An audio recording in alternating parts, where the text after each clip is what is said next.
क्यों क्यों आते हो आप यहां बार बार? एक ही बात को बार बार क्यों दोहराते हैं आप? देखिए, मैं पहले भी आपसे कह चुका हूं कि आप जो चाहते हैं वो मुमकिन नहीं है।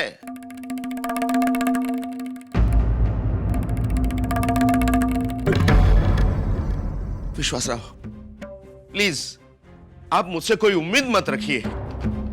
मैं लाख चाहता हूं कि मेरी बेटी उसके ससुराल जाए, लेकिन यह बात मैं अपने घर वालों को नहीं समझा सका, नहीं कन्विंस कर सकता हूं मेरी पत्नी को। तो आप क्यों बार बार मेरे लाचारी का एहसास दिलाने यहां आते हो? देखिए, आप हमारे घर मेहमान बनकर जरूर आइए, आपकी खातिरदारी होगी, लेकिन प्लीज आप रिश्तेदार बनकर मत आइए। उससे कुछ हासिल नहीं होगा, कुछ भी नहीं। मनोहर, ना ही मैं यहाँ किसी खातिरदारी की उम्मीद लेकर आया हूं, ना कोई बिनती वगैरह करने आया हूं।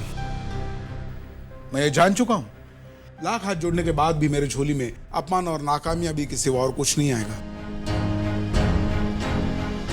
और इसलिए आज मैं यहाँ आखिरी फैसला करने आया हूं।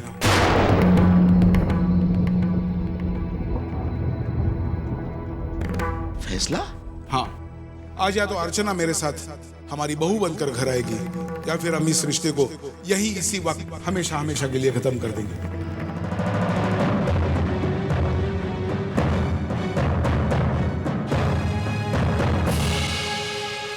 अगर रिश्ता निभाना ही नहीं है तो उसे बनाए रखने में क्या फायदा? मनोहर, आपको आपके बेटी के भविष्य की चिंता हो या ना हो, लेकिन मुझे मेरे मानव की चिंता है। मैं उसे इस तरह घुट घुट कर जीते हुए नहीं देख सकता, या किसी खोखली उम्मीद के सहारे उसकी जिंदगी बर्बाद हो जाए, यह मुझे मंजूर नहीं है। मानव एक अच्छा लड़का है, उसमें कोई कमी नहीं है, और अगर आप अपनी बेटी को उसकी जिंदगी में आने से रोकते हैं तो इससे सबसे ज्यादा नुकसान आपकी बेटी को है। बस, अब मैं और कुछ नहीं कहना चाहता। आप अर्चना को बुलाइए, मैं उसके मुंह से उसका फैसला सुनना चाहता हूं।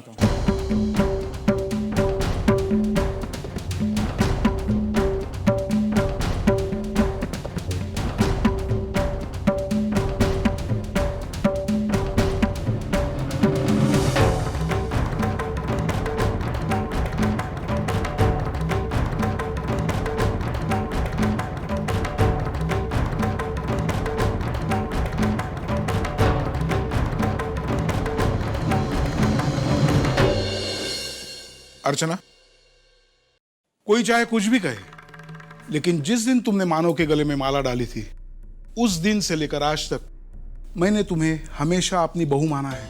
और आज मैं अपनी इसी बहू से यह पूछने आया हूं कि उसने इस रिश्ते के बारे में क्या सोचा है। या वो बहू बनकर हमारे घर आना चाहती है, या बेटी बनकर इस घर में रहना चाहती है।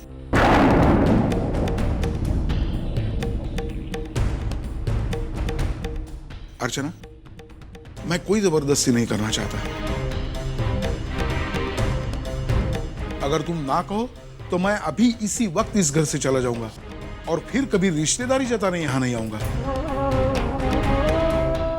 अर्चना, तुम्हारी एक हाय आना इस मसले को हल कर देगी। मनोहर, आप अपनी बेटी को हमारे घर भेजना नहीं चाहते, इस सच्चाई को हम मान चुके हैं। अब बस ये दो एक दूसरे में उलझी हुई जिंदगी अलग हो जाए और अपने अपने रास्ते चलने लगे, इसी में सबकी भलाई है। या तो अर्चना को हमारे घर भेज दे दीजिए, या वो अपना मंगलसूत्र निकालकर मुझे दे देगी, ताकि ये रिश्ता पूरी तरह से टूट जाए।